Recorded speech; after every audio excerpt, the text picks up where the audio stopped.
berbahagia, mari kita awali kajian kita pada kesempatan pagi hari ini, insya Allah. Bismillahirrahmanirrahim. Assalamualaikum warahmatullahi wabarakatuh. Alhamdulillah, wassalatu wassalamu ala rasulillah wa ala alihi wa sahbihi wa mawalah wa man tabi'ahum bi ihsanin ila yaumil qiyamah amma ba'du.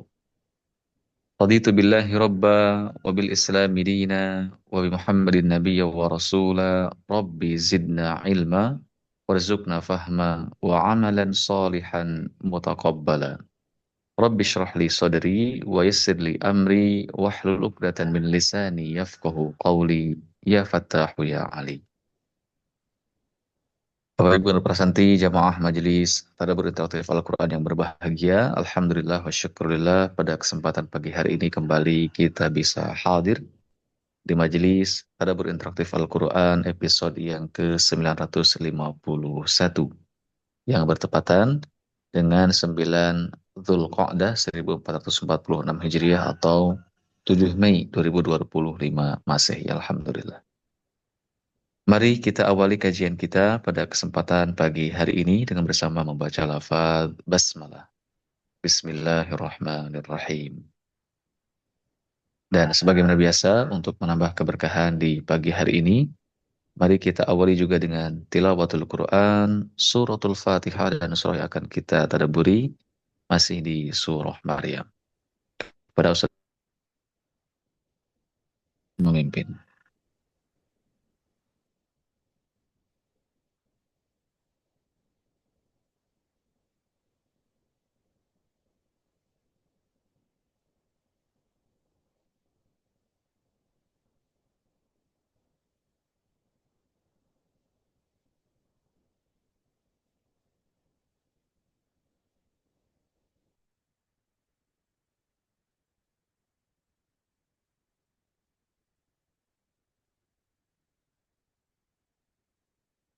Ibrahim, belum ke Ibrahim.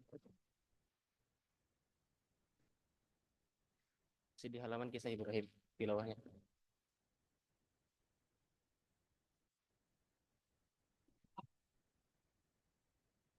أعوذ بالله من الشيطان الرجيم بسم الله الرحمن الرحيم الحمد لله رب العالمين الرحمن الرحيم مالك يوم الدين إياك نعبد وإياك نستعين اهدنا الصراط المستقيم صراط الذين أنعمت عليهم غير المغضوب عليهم ولا الضالين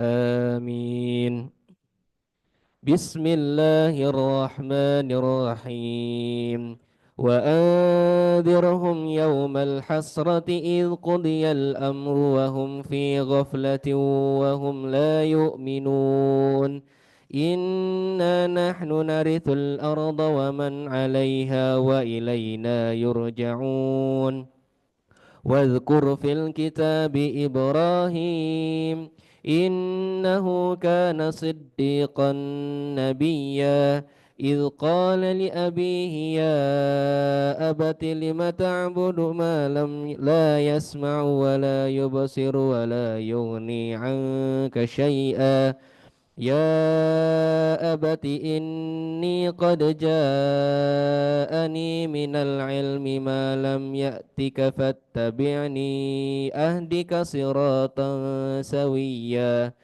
يا أبت لا تعبد الشيطان إن الشيطان كان للرحمن عصيا يا أبت إني أخاف أن يمسك عذاب من الرحمن فتكون للشيطان وليا قال أراغب أنت عن آلهتي يا إبراهيم لئن لم تنته لأرجمنك واهجرني مليا قال سلام عليك سأستغفر لك ربي إنه كان بي حفيا وأعتزلكم وما تعدون من دون الله وأدعو ربي عسى ألا أكون بدعاء ربي شقيا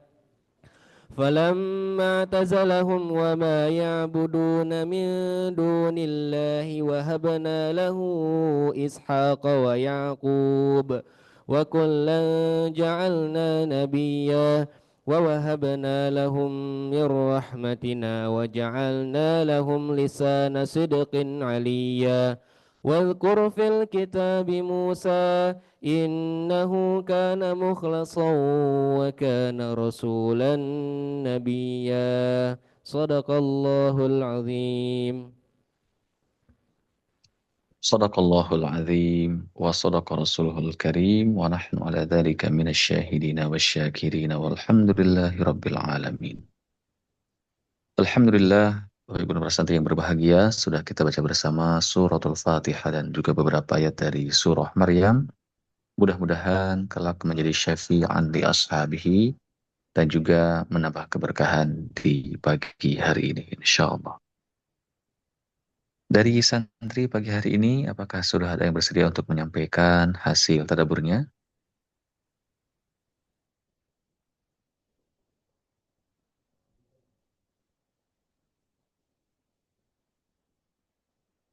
Yes.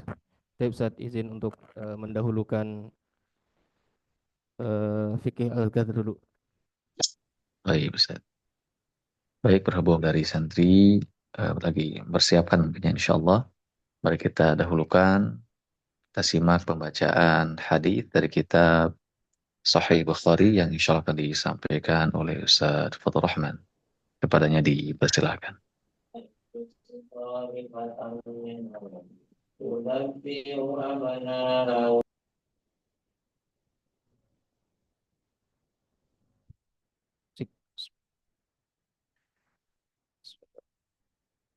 Assalamualaikum warahmatullahi wabarakatuh. Waalaikumsalam warahmatullahi wabarakatuh. Alhamdulillah, alhamdulillahilladzi hadana li hadza wa ma kunna linahtadiya laula an hadana Allah. Asyhadu an la ilaha illallah wahdahu la syarikalah wa asyhadu anna Muhammadan abduhu wa rasuluhu la nabiyya wa la rasula ba'dah amma ba'd. Allahumma salli wa sallim wa barik ala sayyidina Muhammadin wa ala alihi wa sahbihi wa man tabi'ahum bi ihsanin ila yaumiddin wa la udwana illa 'alal zalimin. Radina billahi rabba wa bil islami dina wa bi Muhammadin sallallahu alaihi wasallam nabiyya wa rasula. Rabbana shrah lana sudurana wa yassir umurana wahlul 'uqdatam min alsinatina yafqahu qawlana. Hadratul mukarramin, fadilatul ustad Dr. Kiai Haji Amang Syafruddin LCMM, wa kadzalika al-ustadzah Hajah Suryanti SAGMM, wa kadzalika al-asatidzah wal ustadzat hadirin wal hadirat, tulab wa talibat rahimani wa rahimakumullah wa as'adakumullahu sabahakum wa barakallahu fikum. Insyaallah pada pagi hari ini kita akan melanjutkan pembahasan tentang masih berkaitan dengan al-ghusl ya ataupun tentang mandi ya. Sebentar.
Baik.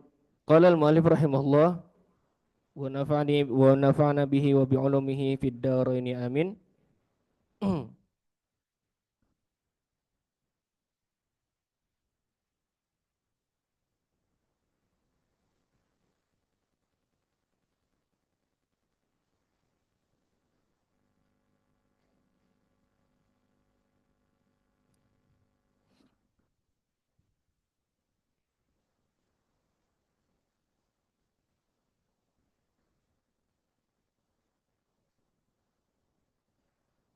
Ya, pertama terkait dengan babu idza jama'a thamma ada wa man dara ala nisaihi fi ghuslin wahidin.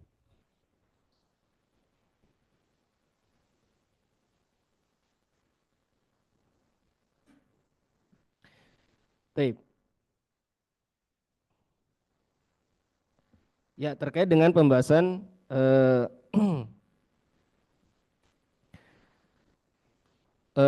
berkaitan dengan bab apabila seseorang melakukan hubungan bersama dengan istri-istrinya dan kemudian melaksanakan mandinya hanya satu kali, dan ini berhubungan dengan bagi seorang suami yang mempunyai istri lebih dari satu. Ya. Aku tahu sih.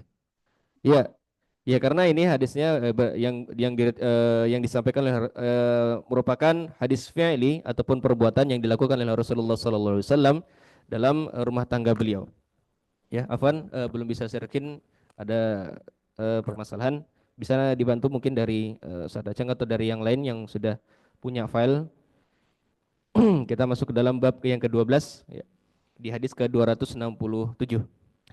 Haddatsana Muhammad ibnu Basyarin qala, telah menceritakan kepada kami Muhammad bin Bashar yang mengatakan haddatsana ibnu Adiyyin wa Yahya ibnu Sa'idin an Syu'bah an Ibrahim ibni Muhammad ibn al-Muntashir an abihi qala, telah menceritakan kepada kami Ibnu Adi dari dan juga Yahya bin Sa'id dari Syu'bah dari Ibrahim bin Muhammad bin Al-Muntashir dari ayahnya yang mengatakan zakartu li Aisyata faqalat, aku menceritakan ataupun aku menyampaikan kepada Aisyah dan dia mengatakan ya, yarhamullahu Aba Abdurrahman, ya, semoga Allah merahmati ayah Abdurrahman. Kuntu utayyibu Rasulullah sallallahu alaihi wasallam. Aku pernah memberi wewangian kepada Rasulullah sallallahu alaihi wasallam. Fayatufu ala nisaihi, dan kemudian beliau apa namanya? Ya, pergi ke rumah istri-istri beliau ya. Dan kemudian ia berhubungan bersama dengan para istri-istri beliau. Tsumma yusbihu muhriman, dan kemudian paginya beliau langsung berihram yandahu tiban ya, dan wanginya itu masih ada menempel. Artinya Rasulullah pergi ke rumah istri-istri beliau dan kemudian berhubungan dengan istri-istri beliau, namun kemudian beliau guselnya itu ataupun mandinya itu hanya satu kali dan kemudian langsung beliau berihram. Jadi nggak selesai apa namanya dengan istri yang pertama kemudian maksudnya dengan istri yang A kemudian langsung mandi, kemudian ke istri yang B mandi, tidak. Tapi beliau mandinya itu di akhir, ya maksudnya di ketika menjelang subuh. Ini yang dilakukan oleh Rasulullah Sallallahu Alaihi Wasallam. Haddatsana Muhammad bin Basyarin qala, telah menceritakan kepada kami Muhammad bin Basyar yang mengatakan haddatsana Muadz bin Hisyamin qala, telah menceritakan kepada kami Muadz bin Hisyam yang mengatakan haddatsani abi an Qatadah, telah menceritakan kepadaku ayahku tentang Qatadah. Qala, yang mengatakan haddatsana Anas ibnu Malik, telah menceritakan kepada kami Anas bin Malik. Qala, yang mengatakan kana Nabi sallallahu alaihi wasallam, bahwasanya Nabi sallallahu alaihi wasallam yaduru ala nisaihi fis sa'atil wahidati minal laili wan nahar wa hunna 11. Bahwasanya beliau berhubungan dengan istri-istri beliau, artinya bergantian, fis sa'atil wahidah, dalam waktu 1 jam. Dari durasinya 1 jam, minal laili wan nahar, di malam dan juga di siang hari. Wahunna 11, dan jumlah istri beliau pada saat itu adalah 11 orang. Qala, maka Anas bin Malik mengatakan, qultu li Anas. Perawi mengatakan dia bertanya kepada Anas, au kana yutiquhu, apakah eh, beliau mampu, ya, maksudnya apa namanya? Perawi ini bertanya kepada si Anas, apakah beliau mampu melakukan hal tersebut? Qala, maka Anas pun mengatakan, kana natahaddatsu annahu u'tiya quwwata thalathin. Kami pernah berbincang-bincang ya bahwasanya beliau diberikan kekuatan itu melebihi dari 30 kekuatan laki-laki. Ya, jadi seorang rasul itu memiliki kekuatan lebih daripada 30 laki-laki. Wa qala Sa'id an Qatadah Anasan haddatsahum tis'un niswah. Di dalam riwayat yang dan Sa'id mengatakan dari Qatadah bahwasanya Anas meriwayatkan hadis ini, dia mengatakan, ada yang mengatakan juga 9 istri. Jadi kenapa Rasulullah SAW mampu melakukan dalam satu malam, ya satu hari satu malam bersama dengan para istri beliau, karena memang Allah karuniakan kepada Rasulullah SAW itu kekuatan lebih daripada 30 laki-laki. Gitu. Jadi ya memang bukan orang biasa. Kemudian babu ghuslil madhi wal wudu'i minhu. Bab tentang membersihkan ataupun mencuci al-madhi ya dan juga wudu darinya. Ya maksudnya madhi ya sebagaimana yang pernah dijelaskan sebelumnya bahwasanya yang keluar apa namanya dari laki-laki ya. Haddatsana Abul Walid qala, telah menceritakan kepada kami Abul Walid, ia mengatakan haddatsana Zaidah an Abi Husain an Abi Abdurrahman an Ali qala, telah menceritakan kepada kami Zaidah dari Abu Husain dari Abu Abdurrahman dari Ali, ia mengatakan kuntu rajulan madzaan, aku adalah seorang laki-laki yang madza itu sering keluar madhi. Fa amartu rajulan an yas'alan Nabi sallallahu alaihi wasallam, dan aku memerintahkan kepada seorang laki-laki untuk bertanya kepada Nabi sallallahu alaihi wasallam limakani ibnatihi, ya, untuk menjaga ya muruahnya lah gitu kan. Karena apa? Karena Ali bin Abi Thalib ini ada siapa? Ali bin Abi Thalib ini adalah seorang menantu, ya menantu dari Nabi sallallahu alaihi wasallam, untuk menjaga ya kehormatan anaknya, maksudnya anak dari Nabi sallallahu alaihi wasallam yaitu Fatimah. Ya. Fasa'ala, maka laki-laki itu pun bertanya kepada Nabi. Faqal, maka Nabi sallallahu alaihi wasallam menjawab, tawadda waghsil dzakaraka. Maka wuduklah dan bersihkanlah ataupun cucilah kemaluanmu. Ya, artinya cukup dicuci, dibersihkan dan kemudian berwudu gitu. Ya, karena keluarnya tanpa disengaja, bukan tanpa hal yang diinginkan seperti itu. Kemudian babu man tatayyaba thumma ghtasala wa baqiya atharut tib, yaitu bab tentang orang yang menggunakan wewangian kemudian dia mandi dan wanginya itu masih menempel pada tubuhnya. Haddatsana Abu Nu'man qala, Abu Nu'man menceritakan kepada kami, ia mengatakan haddatsana Abu Awanah an Ibrahim ibni Muhammad ibn al-Muntashir an abihi qala, telah menceritakan kepada kami Abu Awanah dari Ibrahim bin Muhammad bin al-Muntashir dari ayahnya, ia mengatakan sa'altu Aisyata fadzakartu laha qaula ibni Umar, aku bertanya kepada Aisyah dan aku teringat dengan perkataan Ibnu Umar, ma uhibbu an usbiha muhriman andakhu tiban, aku tidak menyukai apabila aku itu dalam keadaan berihram tapi aku menggunakan wewangian. Jadi apa namanya, seorang Ibnu Umar ya tidak menyukai kalau semisal dia berihram tapi dengan wangian. Faqalat, maka Aisyah pun mengatakan, ana tayyabtu Rasulullah sallallahu alaihi wasallam thumma tafa fi nisaihi thumma asbaha muhriman. Aku memberikan wangian kepada Nabi sallallahu alaihi wasallam, artinya membuat pakaian beliau wangi ya. Dan kemudian beliau ya berhubungan bersama dengan istri-istri beliau ya secara bergiliran, dan kemudian setelah itu beliau paginya sudah berihram. Artinya wanginya masih nempel gitu, masih ada di tubuh beliau ataupun di pakaian beliau. Jadi ya merupakan sunnah kan, artinya tetap menggunakan wewangian karena memang ya Rasulullah itu suka dengan wewangian, dan hadiah dan beliau sangat suka apabila diberi hadiah berupa wewangian gitu. Tidak pernah menolak gitu. Maka kalau misalnya dikasih wewangian jangan menolak. Kemudian haddatsana Adam qala telah menceritakan kepada kami Adam, ia mengatakan haddatsana Syu'bah qala telah menceritakan kepada kami Syu'bah, ia mengatakan haddatsana Al-Hakam an Ibrahim anil Aswad an Aisyah qalat telah menceritakan kepada kami Al-Hakam dari Ibrahim dari Al-Aswad dari Aisyah radhiyallahu anha, ia mengatakan ka'anni anzuru ila wabidil tibi fi mafrikin Nabi sallallahu alaihi wasallam wa huwa muhrim. Seakan-akan aku melihat kilauan ya, kilauan ataupun kilat atau bukan kilat, kilau ya, apa cahaya ya. Dari apa namanya?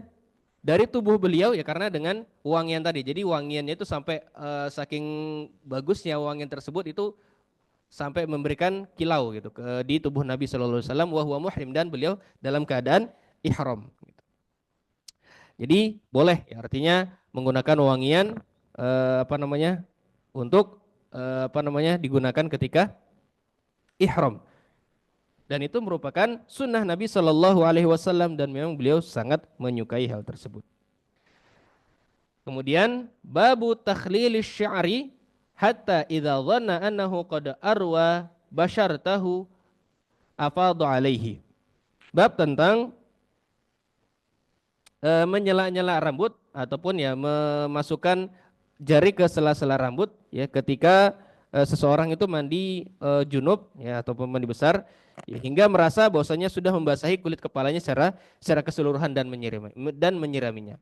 Haddatsana Abdan qala telah menceritakan kepada kami Abdan, ia mengatakan akhbarana Abdullah qala telah mengabarkan kepada kami Abdullah, ia mengatakan akhbarana Hisham ibnu Urwah an abihi an Aisyah qalat telah mengabarkan kepada kami Hisham bin Urwah dari ayahnya dari Aisyah, ia mengatakan kana Rasulullah sallallahu alaihi wasallam bahwasanya Rasulullah sallallahu alaihi wasallam idza ghtasala minal janabati ghasala yadaihi, apabila beliau akan mandi ya ataupun apabila beliau sedang mandi besar maksudnya di sini atau mandi junub, ghasala yadaihi, beliau mengawalinya dengan mencuci kedua tangan beliau. Wa tawaddoa wudu'ahu lis-shalah, dan kemudian beliau berwudu ya sebagaimana wudunya beliau ketika ingin salat. Tsumma ghtasala, dan kemudian beliau mandi. Tsumma yukhallilu biyadihi sya'rahu, dan kemudian beliau memasukkan jari-jari beliau ke sela-sela rambut beliau ya hatta idza dhanna annahu qad arwa basyaratahu afadha alaihi al-ma' thalatha marat, sampai sekiranya kulit kepala beliau itu sudah basah dengan apa namanya dengan jari-jari beliau tadi yang sudah dibasahi, jadi menggunakan tangan ya. Jadi apa namanya menggunakan tangan yang dimasukkan jarinya itu ke sela-sela rambut ya, untuk membasahi kulit kepala.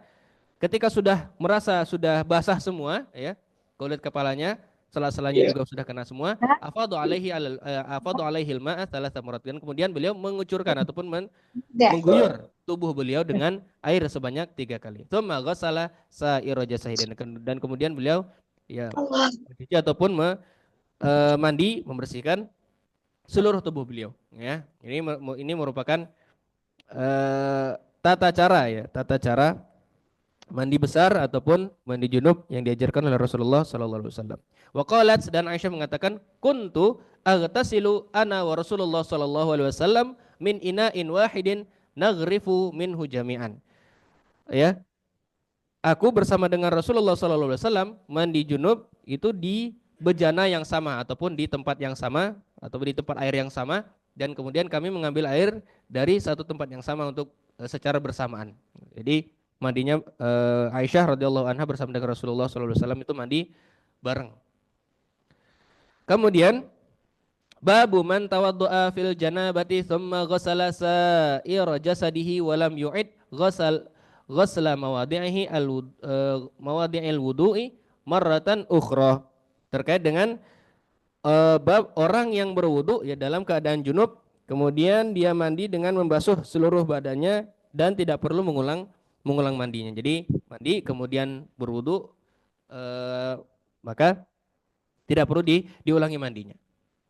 Haddatsana Yusuf ibnu Isa qala, telah menceritakan kepada kami Yusuf bin Isa, ia mengatakan akhbarana Al-Fadlu ibnu Musa qala, telah mengabarkan kepada kami Al-Fadl bin Musa, ia mengatakan akhbarana Al-A'mash an Salim an Quraibin maula ibni Abbasin an ibni Abbasin an Maimunah qala, telah mengabarkan kepada kami Al-A'mash dari Salim dari Quraib, pembantu dari Ibnu Mas'ud, dari Ibnu Mas'ud dari Maimunah yang mengatakan wada'a Rasulullah sallallahu alaihi wasallam wudu al-janabati fa akfa'a biyaminihi ala shimalihi marrataini aw thalathan.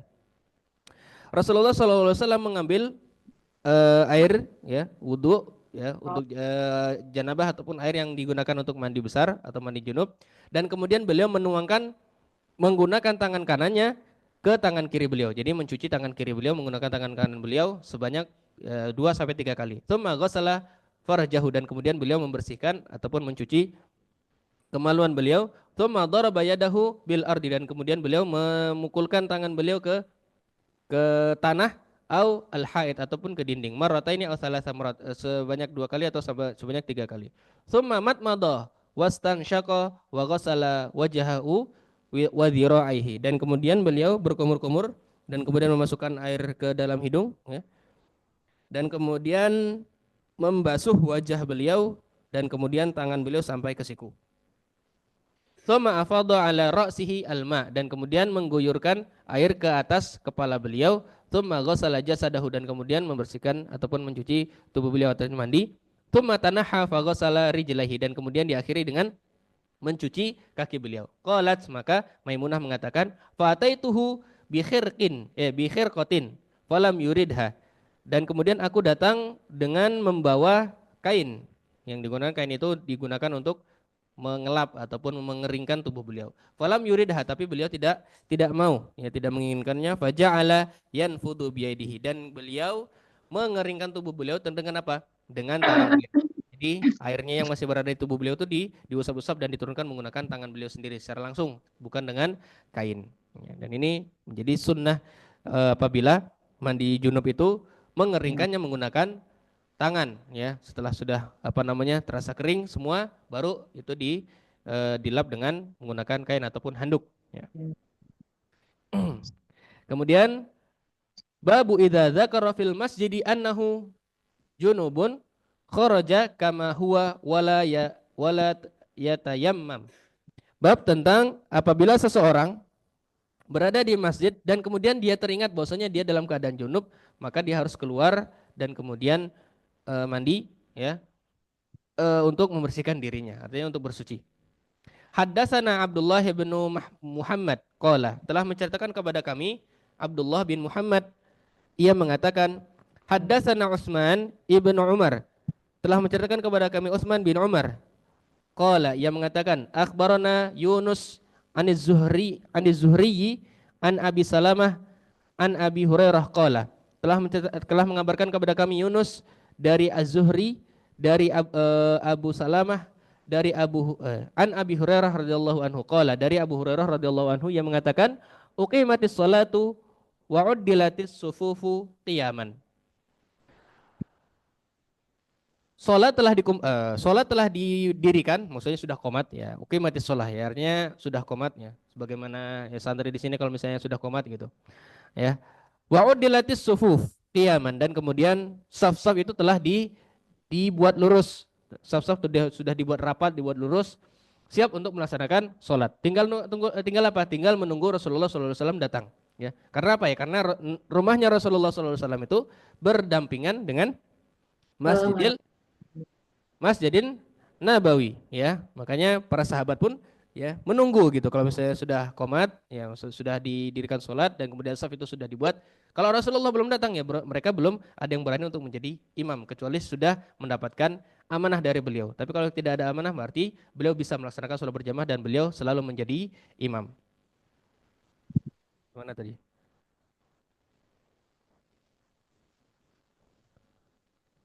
Oh, fakharaja Fakharaja ilaina Rasulullah sallallahu alaihi wasallam, dan kemudian beliau keluar untuk kami, maksudnya datang, ya, datang ke masjid. Falamma qama fi musallah, dan ketika beliau sudah berada di dalam masjid, ya sudah berdiri dan sudah siap untuk menjadi imam, untuk mendirikan salat, dzakara annahu junubun, ya. Dan beliau baru teringat bahwasanya beliau dalam keadaan junub, ya. Beliau baru teringat bahwasanya dalam keadaan junub. Ya, emang Rasulullah pernah lupa? Iya, ya. Rasulullah juga bisa lupa, ya, karena sebagai manusia, ya, menggambarkan bahwasanya beliau itu adalah bashar, ya, manusia gitu, bukan malah malaikat, ya. Jadi Rasulullah baru teringat bahwasanya dirinya dalam keadaan junub. Faqala lana, dan kemudian beliau berkata ataupun bersabda kepada kami, maka nakum, ya, maka nakum maksudnya umkus, diam, nggak usah kemana-mana, tetap berada di situ, tetap dalam keadaan berdiri, tetap dalam keadaan apa namanya siap untuk melaksanakan sholat, tunggu sebentar gitu bahasanya. Tsumma raja faghtasala, dan kemudian beliau akhirnya pun pulang dan akhirnya beliau mandi. Tsumma kharaja ilaina wara suhu yakturu, dan kemudian beliau datang lagi kepada kami, wara suhu yaktur, dan kepala beliau dalam keadaan basah. Fakabbara fasallaina ma'ahu, dan beliau bertakbir dan kemudian kami sholat bersama beliau. Ini menggambarkan bahwasanya begitu cepatnya Rasulullah SAW itu mandi, nggak lama-lama, ya. Bahkan para sahabat aja dalam keadaan berdiri itu dibilang maka nakum, ya, nggak usah kemana-mana, nggak usah duduk, nggak usah apa namanya tilawah dulu, nggak usah apa namanya, nggak usah keluar dari masjid atau jajan dulu, nggak perlu, ya. Tapi tetap berada di masjid gitu. Artinya apa? Artinya menandakan bahwasanya Rasulullah akan segera datang, cepat gitu.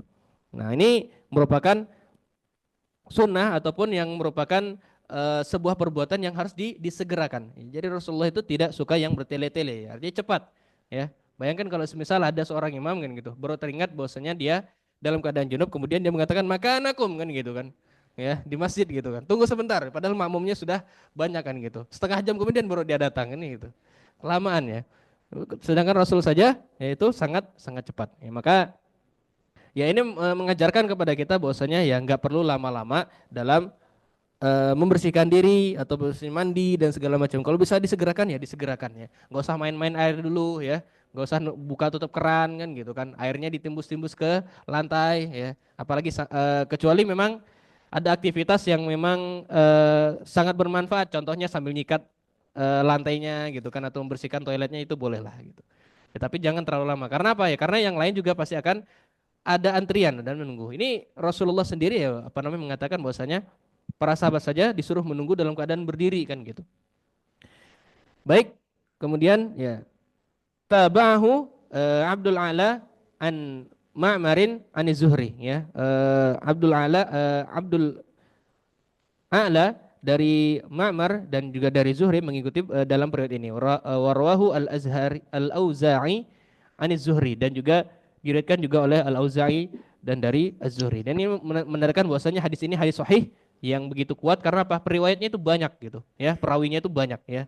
Perawinya banyak dan juga thiqah, dan juga orang-orang yang cerdas, orang-orang yang tidak apa namanya, tidak gampang lupa, ya. Artinya orang-orang soleh daripada sahabat. Ya.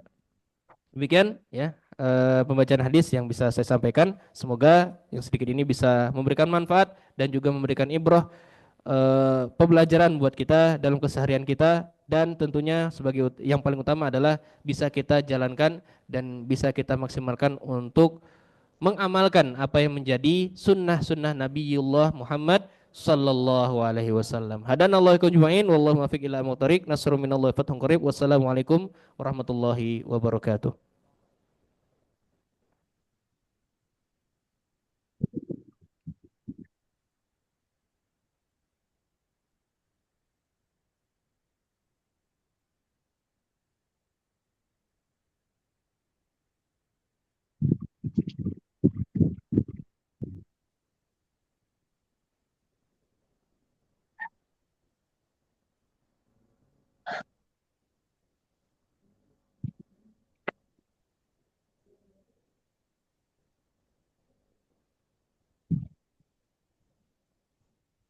Baik, selanjutnya kita masuk ke dalam tadabbur ataupun sesi presentasi tadabbur dari salah satu santri Al-Qudwa Islamic Boarding School Depok yang akan disampaikan oleh salah satu santri dari Sekolah Menengah Pertama Islam Terpadu Al-Qudwah Depok yang bernama Asahi Hamizan Kai Ahnaf.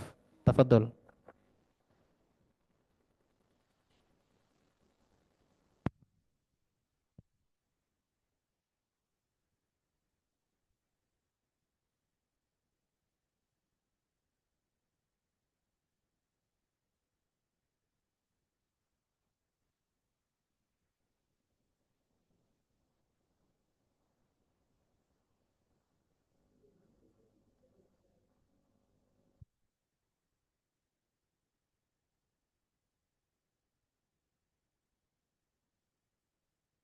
Bismillahirrahmanirrahim. Assalamualaikum warahmatullahi wabarakatuh. Alhamdulillahirrabbilalamin. Wabihi nasta'in wa ala umurid dunya waddin. Wassalatu wassalamu ala asyrafil anbiya wal mursalin wa ala alihi wa sahbihi ajmain amma ba'du. Duduknya saya sini ingin mempresentasikan tadabbur surat Maryam ayat 98. Surat Maryam terdiri dari 98 ayat dan termasuk surat Makkiyah karena hampir seluruh ayatnya diturunkan sebelum Nabi Muhammad hijrah ke Madinah. Bahkan sebelum sahabat-sahabat beliau hijrah ke negeri Habasyah, menurut riwayat Ibnu Mas'ud, Ja'far bin Abi Thalib membacakan permulaan surat Maryam ini kepada Raja Najasyi dan pengikutnya ketika ia ikut hijrah bersama sahabat-sahabat yang lain ke negeri Habasyah. Surat ini dinamai Maryam karena surat ini menyinggung kisah Maryam, ibu Nabi Isa yang melahirkan putranya. Isa secara ajaib sebab tanpa melalui proses pernikahan dan percampuran dengan seorang laki-laki pun. Kelahiran Isa tanpa ayah merupakan suatu bukti kekuasaan Allah. Pengutaraan kisah Maryam sebagai kejadian yang luar biasa dan ajaib dalam surat ini diawali dengan kisah kejadian yang luar biasa dan ajaib pula, yaitu dikabulkan doa Zakaria oleh Allah agar beliau dianugerahi seorang putra sebagai pewaris dan melanjutkan cita-cita serta kepercayaan beliau. Sedangkan beliau sudah berusia lanjut dan istri beliau mandul dan menurut ukuran ilmu biologi mustahil terjadi. Sebelum memasuki pembahasan, izinkan saya membacakan ayat yang ingin saya tadabburi, yaitu surat Maryam ayat 98.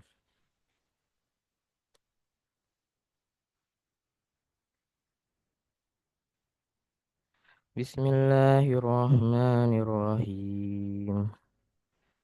Wa kam ahlakna qablahum min qarn hal tuhissu minhum min ahadin aw tasma'u lahum rikza. Betapa banyak betapa banyak umat yang telah kami binasakan sebelum mereka. Apakah engkau, Nabi Muhammad, melihat salah seorang dari mereka atau mendengar bisikan mereka? Pikulugoh rikza yang artinya suara pelan, akar kata ro kaf zai, muncul hanya sekali dalam Al-Quran sebagai kata benda riks. Ahad yang artinya seorang berasal dari akar kata trili, triri, triliteral hamzah hadal, muncul sebanyak 85 kali dalam Al-Quran dalam dua bentuk turunan.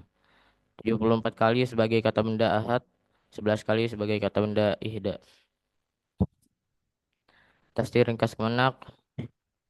Wahai Nabi, sebagai peringatan dan pelajaran bagi para pembangkang itu, kabarkan kepada mereka betapa banyak umat yang telah kami binasakan sebelum mereka akibat keingkaran dan kedurhakaan mereka. Kami hancurkan mereka, lalu adalah engkau melihat salah seorang dari mereka atau engkau mendengar bisikan mereka?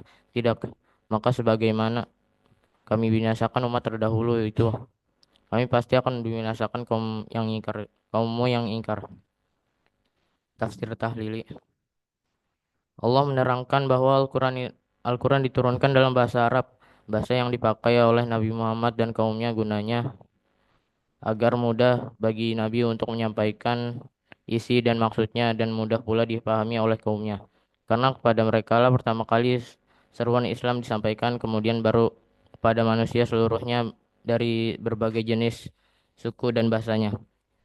Al-Quran yang berisi peringatan dan kabar gembira, perintah dan larangan bertujuan memberi hidayah kepada manusia agar bertakwa kepada Allah, yaitu beriman kepadanya tanpa mempersekutukannya, dengan suatu apapun dan menaati perintahnya, menghentikan larangannya dan selalu mencari keriduannya. Orang-orang yang demikian sifatnya akan dikarunia Allah kebahagiaan di dunia dan akhirat. Adapun orang-orang yang ingkar kepadanya dan mendustakan Rasulnya, mereka akan menerima balasan yang setimpal atas keingkaran dan kedurhakaannya, itu baik di dunia maupun di akhirat kelak. Keingkaran umat-umat yang terdahulu mendapat balasan di dunia ini dengan menghancurkan dan membinasakan mereka dengan berbagai macam siksa. Ada yang berupa gempa gempa yang dahsyat, angin topan, suara keras yang mengguntur dan lain sebagainya. Seperti yang ditimpakan kepada kaum Ad Samud dan kaum Nabi Nuh. Sedangkan bagi umat Muhammad, siksaan di dunia ini tidaklah berupa penghancuran dan pembinasaan, tetapi dengan menurunkan cobaan dan malapetaka. Dengan harapan mereka akan sadar dan insaf lalu kembali kepada kebenaran. Pembalasan di akhirat ialah dengan melimpahkan karunia-Nya kepada orang-orang mukmin yang bertakwa dengan memasukkan mereka ke dalam surga Jannatun Naim yang penuh nikmat dan kesenangan serta mendapat kasih sayang dan keriduannya.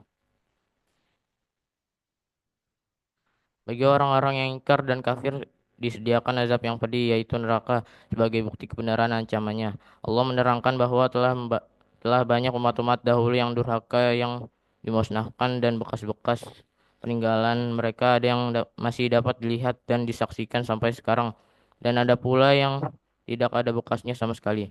Tetapi yang jelas umat-umat itu telah hancur binasa, tiada seorang pun yang tersisa sampai masa kini. Yang ada hanya beritanya yang dihikayatkan orang secara turun-temurun. Berita tentang mereka diceritakan dalam Al-Quran dengan jelas, maka kita wajib meyakini karena sumbernya adalah wahyu Allah.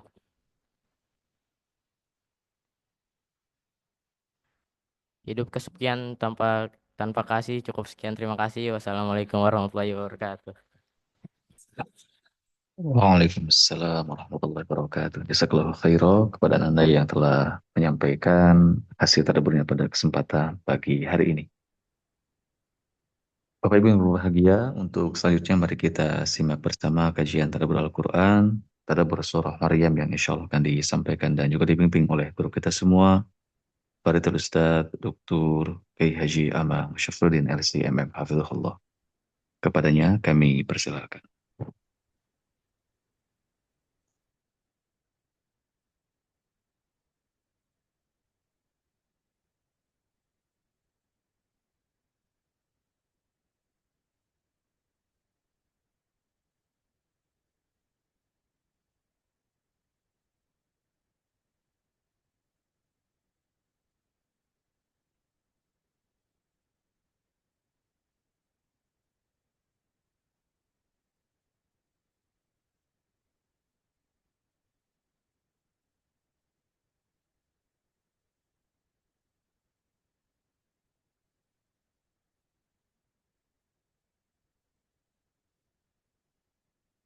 Kemakan dengan Al-Quran artinya insya Allah orang itu husnul khotimah ya, dan husnul khotimah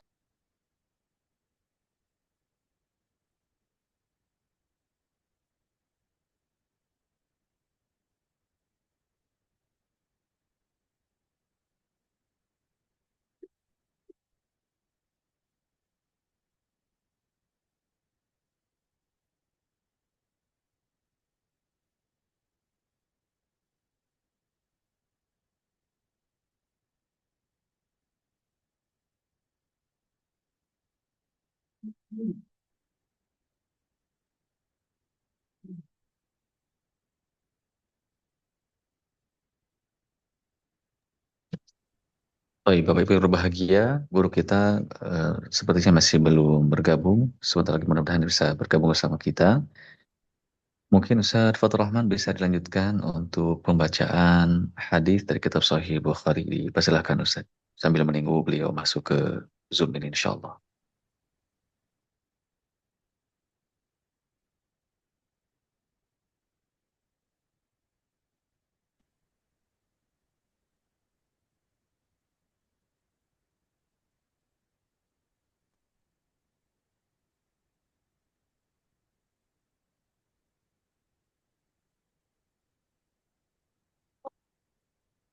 Ya, Assalamualaikum Pak Aceng. Baik, alhamdulillah guru kita sudah hadir di tengah-tengah kita. Dipersilakan Ustaz.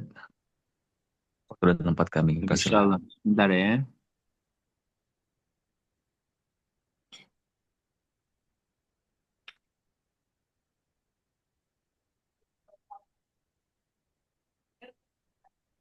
Sudah terdengar baik? Sudah terdengar Ustaz, dipersilakan. Alhamdulillah.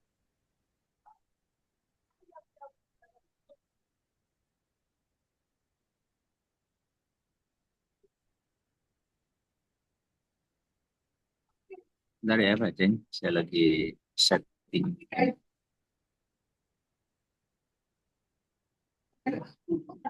Mana dulu? Pasien ya.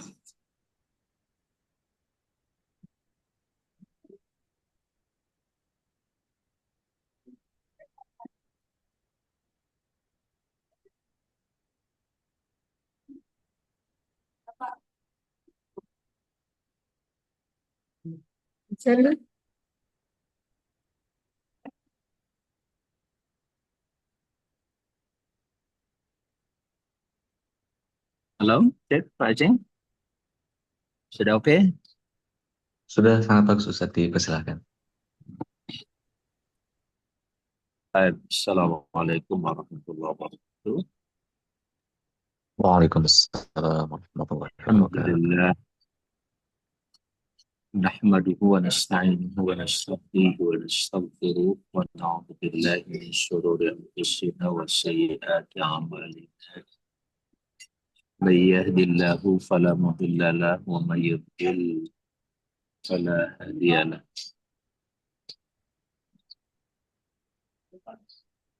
لك الحمد يا رب، أنت قيم السماوات والأرض ومن فيهن، ولك الحمد أنت مالك السماوات والأرض ومن فيهن، ولك الحمد أنت نور السماوات والأرض وما فيهن، ولك الحمد أنت الحق ووعدك الحق وقولك الحق ولقاؤك الحق والجنة الحق والنار والنبيون حق ومحمد صلى الله عليه وسلم حق والساعة حق. ولك أسلمنا يا رب، وبك آمنا وإليك آمنا وعليك توكلنا، وبك خاصمنا وإليك حاكمنا. اغفر لنا يا رب، اغفر لنا ولوالدينا وارحمهم كما ربونا صغارا، واغفر لنا ولأزواجنا وأولادنا وذرياتنا وطلابنا وطالباتنا وإخواتنا وأخواتنا ولجميع أمة محمد صلى الله عليه وسلم. اغفر لنا ما قدمنا وما أخرنا وما أسررنا وما أعلنا، أنت عالم بنا، المقدم أنت المؤخر إليك منا، سبحانك إني كنت من الظالمين. ربنا ظلمنا أنفسنا وإن لم تغفر لنا وترحمنا لنكون من الخاسرين. نسألك اللهم يا ربنا بأننا نشهد أن لك من قبلك لا إله إلا أنت الواحد الأحد الصمد الذي لم يلد ولم يولد ولم يكن له كفوا أحد، ونشهد أن محمدا صلى الله عليه وسلم عبده ورسوله. اللهم إنا عبادك وإيمان أبناء وبنات إيمانك وعبادك، ماض فينا حكمك، عدل فينا قضاءك، ونواصينا بيدك. نسألك اللهم يا رب بكل اسم هو لك سميت به نفسك أو أنزلته في كتابك أو علمته أحدا من خلقك أو استأثرت به في علم الغيب، واجعل القرآن ربيع قلوبنا ونور صدورنا وذهاب أحزاننا وجلاء غمومنا وهمومنا.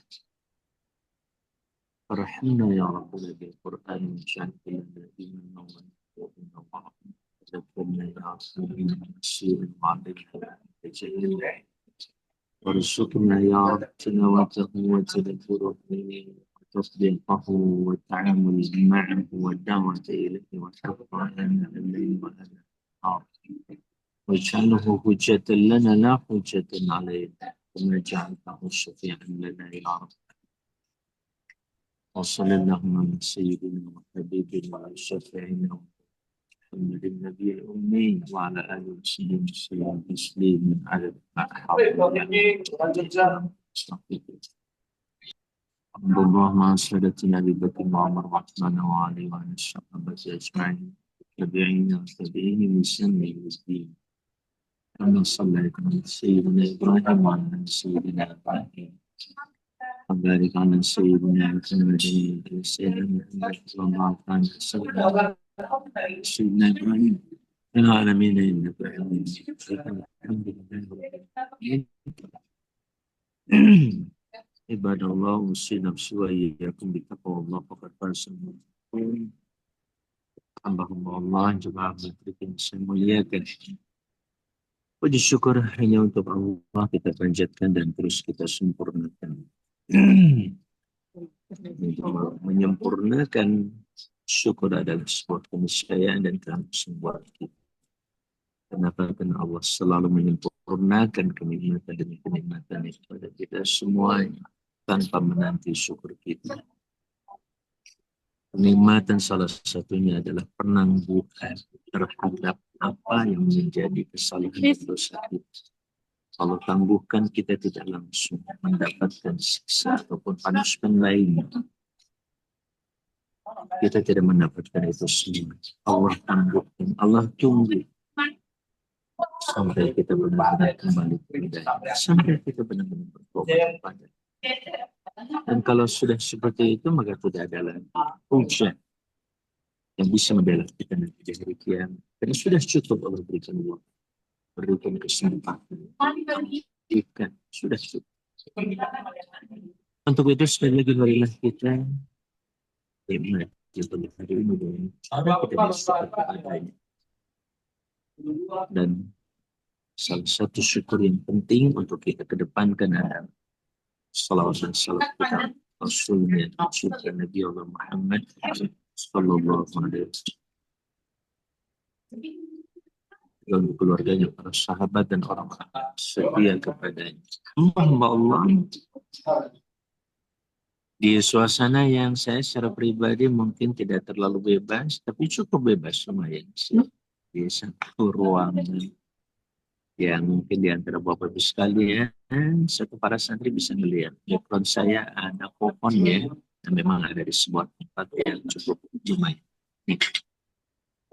Baik, kita akan membahas langsung saja kepada surah Maryam. Ya, kita sudah mulai kemarin.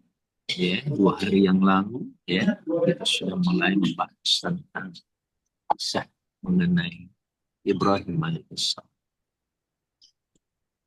Tafsirul ayat, tafsir ayat ini pertama firman Allah apabila syaitanir rajim wa dzkur fil kitab Ibrahim innahu kana siddiqan nabiyya. Kita sudah bahas 2 kali dan ingat dalam kitab dalam Al-Quran ini tentang Ibrahim. Innahu kana siddiqan nabiyya. Sungguh dia seorang yang banyak sekali kejujurannya dan juga sebagainya. Munasabatul ayat 5 qablaha. Korelasi ayat ini dengan ayat sebelumnya. Lamma bayyana ta'ala dhalala man athbata ma'budan wa Allahi hayyan 'aqilan. Yes. Ketika Allah menjelaskan kesesatan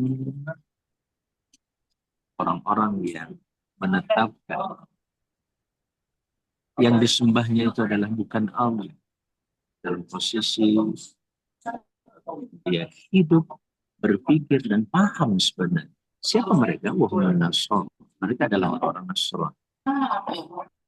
Takallama fi dhalali man asbata ma'budan ghairullahi jamadan.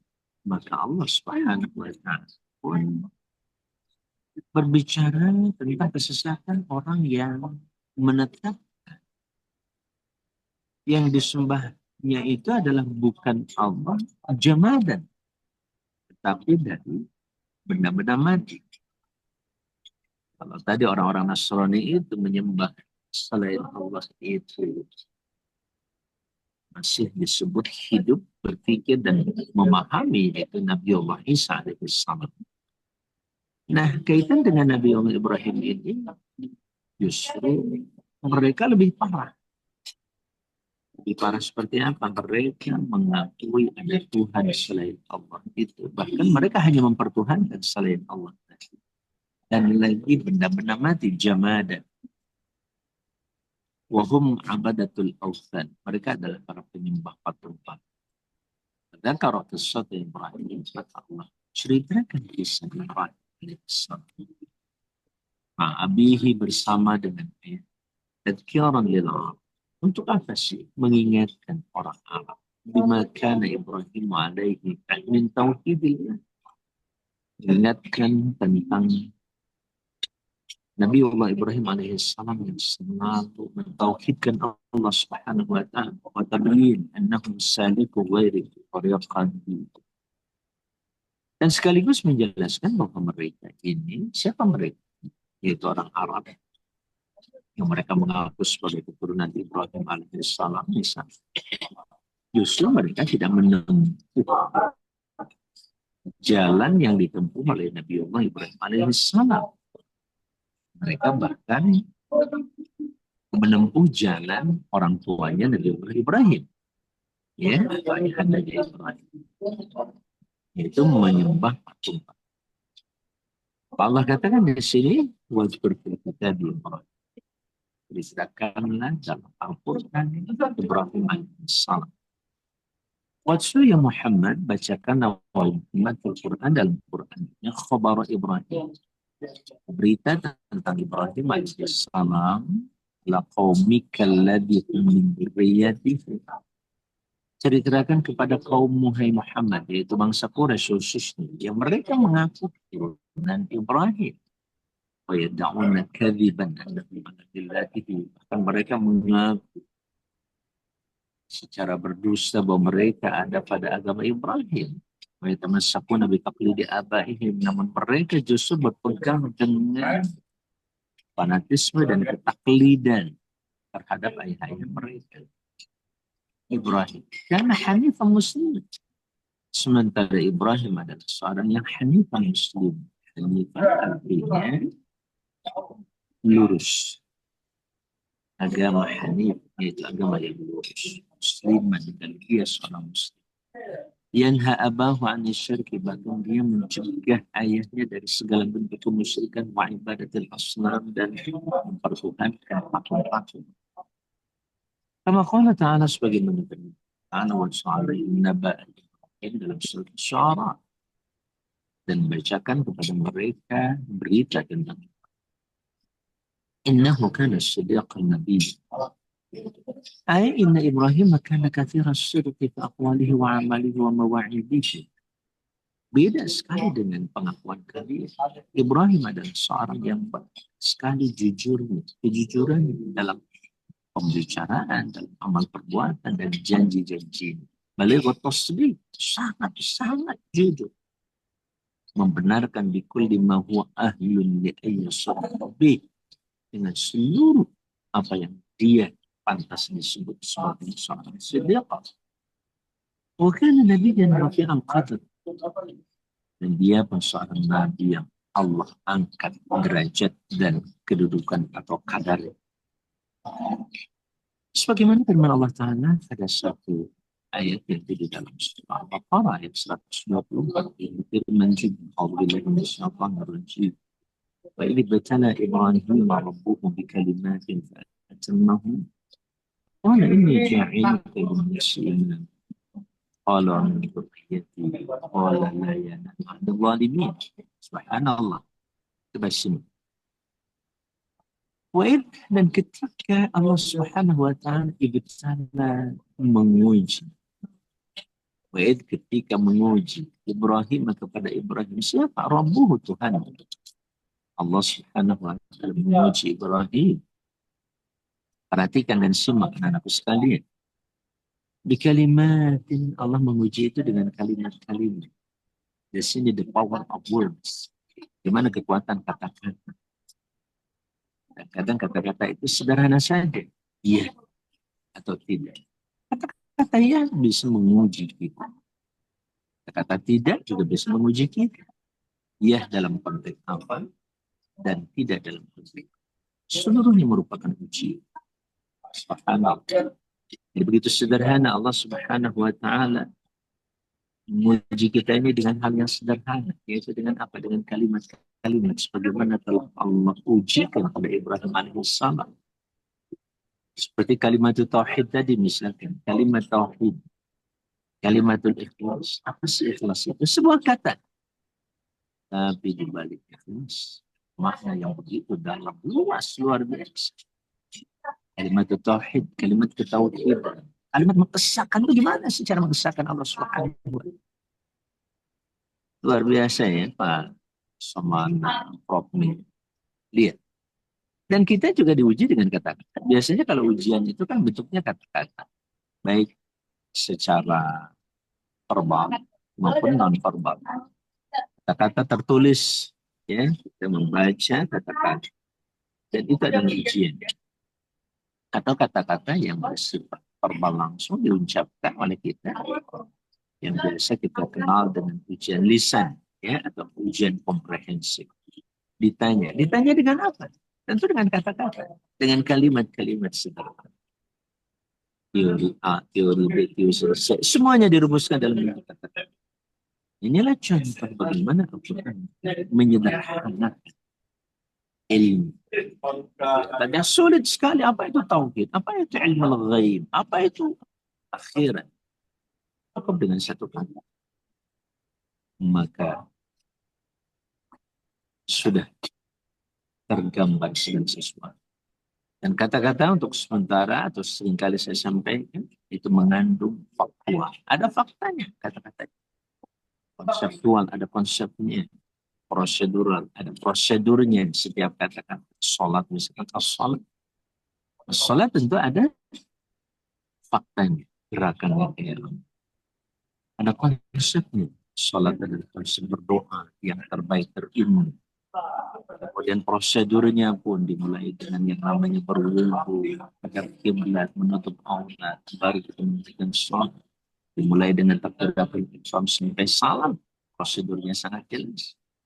Sementara metakognitif, nilai strategis daripada sholat itu adalah bagaimana saat itu kita sedang berhubungan dan menghubungi Allah Azza wa Jalla. Kita sedang berkomunikasi dengan Allah Subhanahu.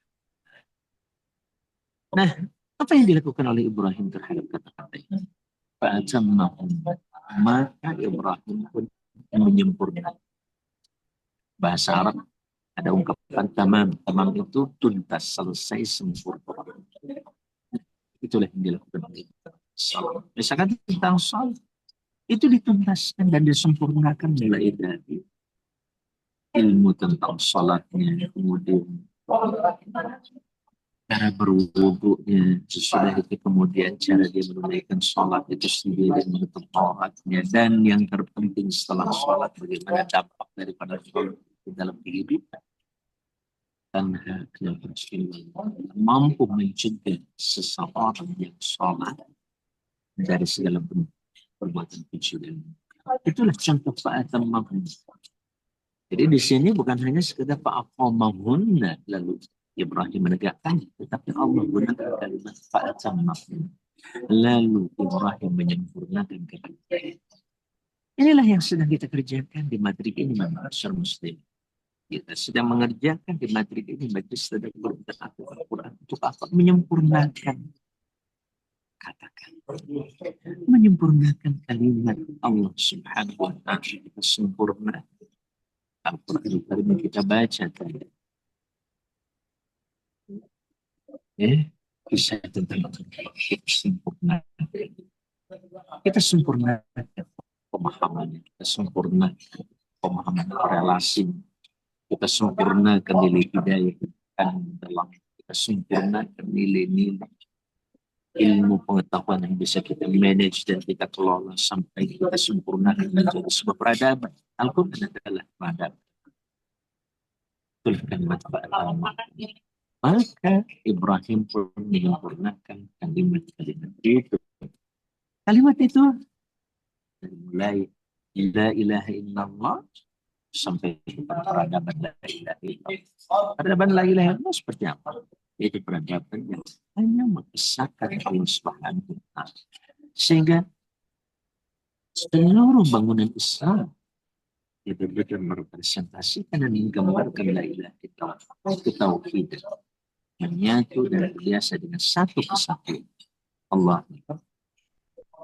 Kemudian Allah berfirman, "Qala inni ja'ilka lin-nasi imama." Katalah Allah, sungguh aku jadikan engkau lin-nasi imama, bagi seluruh manusia itu imama, sebagai sebagai apa? Sebagai pemimpin. Sini saja Pak Somana, Bapak Ibu sekalian, silakan simak. Pertama kalimat qala, jelas yang menobatkan, menegaskan adalah Allah Subhanahu wa Ta'ala. Apa yang ditegaskan oleh Allah dan dinobatkan? Allah jadikan Ibrahim. Sungguh aku jadikan Ibrahim. Terus didahulukan kalimat linnas sebagai segenap manusia. Mulai dari Ibrahim alaihissalam sampai manusia terakhir. Ya, hari ini kita termasuk di dalamnya pun berimam, menjadikan Ibrahim pun sebagai imam kita dengan ajaran yang disempurnakan oleh Rasulullah Sallallahu Alaihi Wasallam Muhammad Alaihi Wasallam. Ya, linnas. Kalau bicara tentang manusia, sudah dipastikan kalimat-kalimat ini betul-betul kalimat-kalimat yang mengerti tentang manusia. Dan kalimat sederhana, kalimat yang benar itu memahami tentang makna manusia. Dan kalimat-kalimat yang dibawa oleh Ibrahim adalah kalimat untuk menyelesaikan problematika dan persoalan kemanusiaan. Itu catatan penting berikutnya. Selanjutnya Allah menyatakan dijadikan apa dia bagi segenap manusia itu? Imam. Sebagai imam dengan seluruh maknanya, dan kata amma ya umum. Yang artinya imam menjadi imam. Imam sebagaimana kita ketahui fil amam, adanya di depan. Ibrahim alaihissalam selalu terdepan dalam segala sesuatu, dalam keimanan, dalam ketakwaan, di dalam segalanya. Maka Nabi Ibrahim pun untuk umat Muhammad SAW dijadikan sebagai salawat yang dikenal dengan salawat Ibrahimiyah. Salawat Ibrahimiyah yang kita baca setiap tasyahud pada saat kita bersyahadat, yaitu membaca tahiyat. Di situ ada Allahumma shalli ala Muhammad wa ala ali Muhammad wa shallaita ala Ibrahim wa ala ali Ibrahim. Nabi Allah Muhammad sallallahu alaihi wasallam ayahandanya Ibrahim selalu dibersamakan. Nabi Allah Muhammad sallallahu alaihi wasallam mewarisi dan sekaligus mendapatkan kemuliaan dan keagungan dari Ibrahim. Sekalipun Nabi adalah orang yang teragung, tidak lepas dari Ibrahim. Ya. Kalimat ini ja'il kalimat imamah juga merupakan reward. Artinya penghargaan Allah kepada Ibrahim atas prestasinya menyelesaikan ujian. Allah, betapa penting kita selalu dan ketika kita diuji Allah, seberapa jauh kita sempurnakan ujian itu, maka pastikan Allah akan mengangkat kita menjadi imam. Makanya sampai hari ini maaf ya, orang-orang yang ahli dalam Islam secara baik, terutama dalam penerapan, selalu menjadi pemimpin di kehidupan. Jadi tidak bisa diingkari. Ada Zulfan, Kalian suatu saat akan diangkat menjadi pemimpin oleh masyarakat. Itu sebuah keniscayaan yang memang Allah berikan. Bukan pemberian siapa sih. Dan kita tidak pernah meminta. Allah Akbar. Itulah ini dengan kata lain, kemampuan kita menyelesaikan ujian akan mendatangkan pemimpin itu sendiri. Imam. Allah akan ganjar dia dengan ganjaran yang itu luar biasa. Ketika mereka mencari kepemimpinan dengan berbagai macam cara politik dan lain sebagainya, kita mencari kepemimpinan dengan prestasi, kita menyelesaikan ujian Allah Azza wa Jalla. Selesaikan itu maka Allah akan mengangkat kita, bukan siapa sendiri. Dan ketika Allah yang maha mengangkat, maka Allah yang akan terus membimbing kita. وَجَعَلْنَا مِنْهُمْ أَئِمَّةً يَهْدُونَ بِأَمْرِنَا لَمَّا صَبَرُوا وَكَانُوا بِآيَاتِنَا يُوقِنُونَ. Kami jadikan di antara mereka Bani Israel itu para pemimpin. Yahduna bi'amrina, pemimpin yang selalu mendapatkan petunjuk dengan perintah kami, kata Allah. Pemimpin yang tidak pernah dibiarkan oleh Allah Subhanahu wa Ta'ala. Pemimpin yang tidak pernah didiamkan oleh Allah, apalagi ditinggalkan Allah Azza wa Jalla. Itu yang kita inginkan. Dan ini juga diulang dalam setiap doa kita. Waj'alna lil imama, itu doa kita setiap selesai salat mengutip firman Allah Subhanahu wa Ta'ala. Dan jadikan kami Allah bagi orang-orang yang takwa itu sebagai pemimpin. Sekali lagi dengan ketakwaan, dan buat orang-orang bertakwa kita diangkat menjadi pemimpin.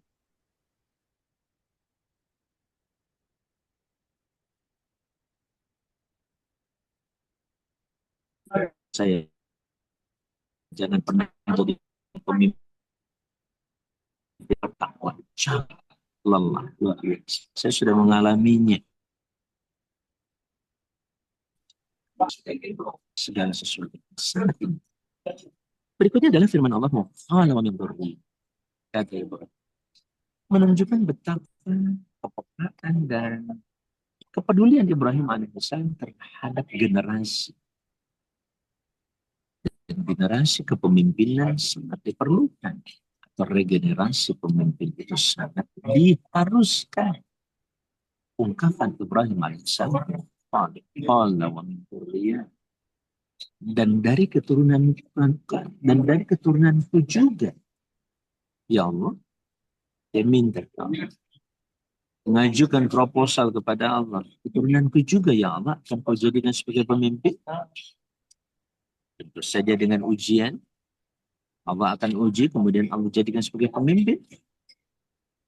Subhanallah. Sekali lagi, lihat bagaimana Ibrahim sebagai seorang pendidik mengerti tentang makna pendidikan. Salah satu di antara inti pendidikan adalah bagaimana kita harus mengedepankan regenerasi. Subhanallah. Jawab Allah, la yanalu ahdi dhalimin.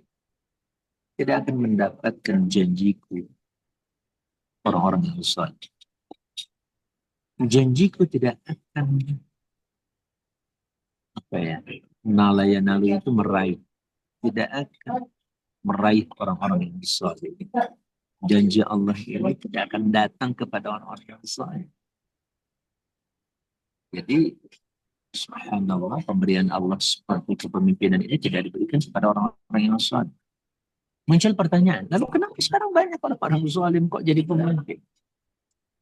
Ingat, janji Allah berbeda dengan kepemimpinan itu sendiri. Janji Allah bisa dalam bentuk kepemimpinan, bisa dalam bentuk yang lain. Tapi tidak semua kepemimpinan itu janji Allah Subhanahu wa Ta'ala. Dicatat sekali. Lalu kenapa banyak bumi ini sekarang dipimpin oleh orang-orang yang non-muslim, orang-orang zalim, orang-orang yang kafir? Jangan diri. Karena yang Allah janjikan adalah kepemimpinan sebagai pemberian Allah. Kepemimpinan pemberian Allah adalah kepemimpinan yang akan menyelamatkan, bukan kepemimpinan yang akan mencelakakan. Kita ingat dengan firman Allah yang lain. Doa kita, Qulillahumma malikal mulki tu'til mulka man tasha' wa tanzi'ul mulka mimman tasha'. Allah kasih kepemimpinan pada siapapun yang dia kehendaki. yang kau kehendaki dan kau cabut kepemimpinan itu dari siapa yang kau kehendaki. Berikutnya apa? Wa tudillu man tasha wa tu'izzu man tasha wa tudillu man tasha. Konsekuensi dari kepemimpinan ada yang namanya izaz. Izaz itu pemuliaan, ada idlam, penghinaan. Kepemimpinan itu bisa menjadi dua mata pedang jawab, ya, atau dua sisi mata uang yang sebelahnya bisa menjadi rahmat dan sekaligus merupakan kemuliaan Allah, atau sebaliknya itu akan menjadi kehinaan dari Allah Subhanahu wa Ta'ala. Nah, yang ditegaskan pada ayat ini adalah ahdi kita, janji. Yang Allah janjikan pasti memuliakan Allah. Ya, seperti itulah gambaran tentang siapakah Ibrahim alaihissalam. Maka Allah Subhanahu dan Allah berfirman, wa Ibrahim alladhi wafat. Dalam ayat yang lain surah An-Najm juga digambarkan Ibrahim sebagai seorang yang wafat, taufik, selalu memenuhi janji. Dengan kata lain, selalu setia. Itulah Ibrahim alaihissalam. إذ قال لأبيه يا أبت لما تعبد ما لا يسمع ولا يبصر ولا يغني عنك شيئا. Tambah lagi dalam ayat yang lain, Inna Ibrahim kana ummatan. Nggak ada di sini dalam surah An-Nahl. Kalau mengatakan Ibrahim itu sebagai seorang ummah, subhanallah. Maksudnya imam, tapi kualitas imamnya itu seperti satu bangsa. Karena satu imam di satu sisi ada satu bangsa. Maka seorang imam itu menjadi sama dengan satu bangsa. Nah, kemudian ketika Ibrahim mengatakan kepada ayat ini, wahai ayat, kenapa kau sembah sesuatu yang tidak mendengar dan tidak melihat dan tidak mencukupkan sedikit pun darinya sesuatu? Uzkur ya Muhammad, ceritakan Muhammad kepada Ibrahim tentang Ibrahim. Hina qala, ketika berkata Ibrahim kepada ayahnya, ya abati, wahai ayahnya, limana ta'budu? Kenapa kau sembah patung-patung latas tidak bisa mendengar, la tubsir dan tidak bisa melihat syai'an sedikit. Wala yughni 'anka syai' ay wala tadfa' ayat barat. Nggak pernah yang namanya patung-patung tersebut bisa mencegah bahaya sekecil apapun darinya. Wala tanfa'uka bi ayyi syai'in, dan tidak pernah bisa memberi manfaat apapun, tidak bisa memberi apapun kepada. Falima ta'budu? Kenapa kau sembah? Subhanallah. Kemudian firman Allah berikutnya, ya abati inni qad ja'ani minal ilmi ma lam ya'tika. Hubungannya dengan ayat sebelumnya, lama sa'alhu illati fi ibadatis sunnah. Ketika Ibrahim bertanya kepada ayahnya tentang alasan, al-illah artinya alasan, kenapa mereka menyembah Allah? La yumkin ayyajida jawaban, dan tidak mungkin ada jawaban. Intaqala ma'ahu ila akhbari. Kemudian dia segera berpindah untuk memberikan kabar bi'annahu qad ja'a minal ilmi, bahwa dia sudah mendapatkan ilmu dan ilmu tentang yang ayahnya tidak pernah dapat.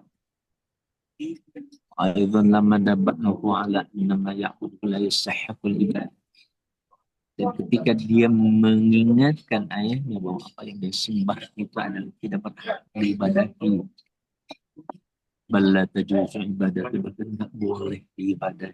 Dinaqsihi mutlaqan, karena kekurangannya yang secara mutlak tidak bisa ngapa-ngapain.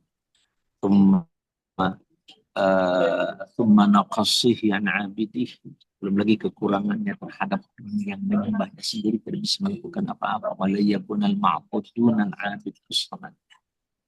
Wa kana aqallu ma yasulullahi bidzalika maqamal hiyara nabahu ala annahu. Nah, saat itu ayahnya pasti ada dalam posisi yang sangat-sangat membingungkan dan kebingungan. Maka Ibrahim mengingatkan bahwa dirinya adalah ahli tidak, ahli yang bisa memberikan petunjuk, bisa membimbing ayahnya dengan izin Allah Subhanahu wa Ta'ala. Nah, seperti itu. Ya. Dikit lagi. Fattabi'ni. Ahdika salat nasawim. Aqbal nasihati, terimalah nasihatku. Alhamdulillah, semua Allah saja. La tusyrik bihi syai'an, jangan kau persekutukan dia dengan sesuatu. Ursyidka tariqan mustaqim. Aku bimbing kau, aku tunjukkan engkau wahai ayah anda ke jalan yang lurus. La mujaja fihi, tidak ada yang bengkok di dalam salat ila nailil maqsud, yang bisa mengantarkan kepada meraih yang dicari. Apa sih yang dicari orang? Tenangan, ketentraman, harta dan lain sebagainya, keselamatan. Hanya ada pada Allah. Wanajid keselamatan dari apa yang sangat ditakuti oleh ayah sendiri. Maka Ibrahim mengatakan, ya ayah, la ta'budu syaitan. Jangan kau sembah. Inna syaitan kana ma'asi. Ya abad, la tuti' syaitan, jangan kau taati syaitan. Fima yuzayyinu laka minal kufri wa syirk. Dalam hal apa saja yang setan berusaha untuk menciptakannya begitu indah dari kekufuran dan kemusyrikan. Tapi mengambil dan kau jadi penyembah setan. Subhanallah. Inna syaitan kana setan itu sangat-sangat membantu Ar-Rahman. Mustakbirun an ta'atihi, sombong untuk tidak mentaati. Bila tabi'ahu, jangan kau ikuti. Takun asyan lillahi mit. Jika kau menjadi seorang yang maksiat kepada Allah. Lama qarara lahu anna ibadatahu al-asnam ittiba'un li'amri syaitan. Ketika Allah menetapkan bahwa ibadah ayahnya kepada patung-patung itu adalah mengikuti perintah syaitan.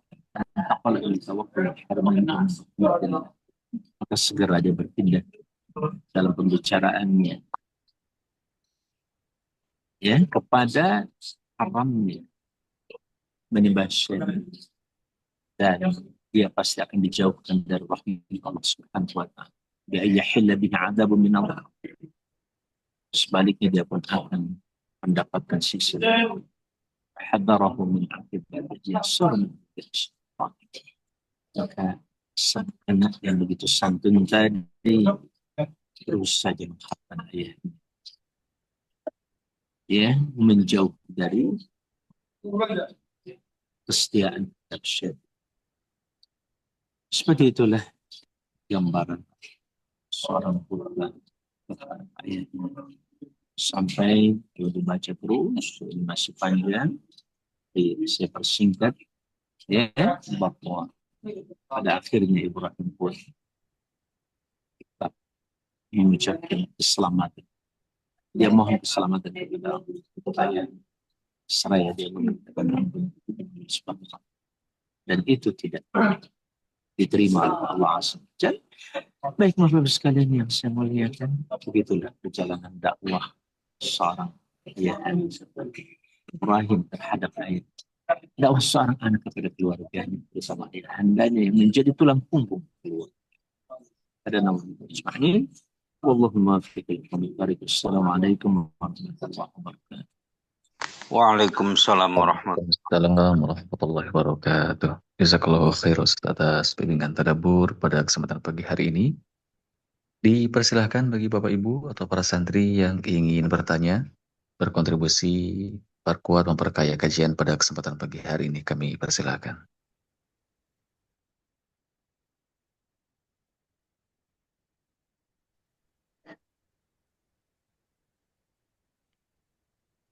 Assalamualaikum warahmatullahi wabarakatuh. Waalaikumsalam warahmatullahi wabarakatuh. Dipersilahkan Pak Sumana. Dari pembicaraan barusan kita menyimak bahwa kita itu ada dalam senantiasa ujian dalam kehidupan ini. Mungkin kalau kita lihat orang yang sedang diuji itu senantiasa mereka akan ditaikan nilai atau tingkatannya. Yang selanjutnya bahwa karena kita sedang ditingkatkan, maka kita akan menjadi perbaikan-perbaikan kualitas dalam kehidupan. Mungkin itu yang bisa saya sampaikan. Assalamualaikum warahmatullahi wabarakatuh. Waalaikumsalam warahmatullahi wabarakatuh. Jazakallahu khairan Pak Somana yang telah menguatkan. Dipersilahkan dari Bapak Ibu yang lainnya yang ingin turut berkontribusi, memperkuat, memperkaya kajian pada kesempatan pagi hari ini. Sepertinya dari Prof sudah siap, dipersilahkan Prof. Pak Sacen, ini kurang bagus tadi penerimaannya. Boleh sedikit kata kunci tadi yang dijelaskan Pak Kiai. Tidak jelas tadi. Apa tadi yang...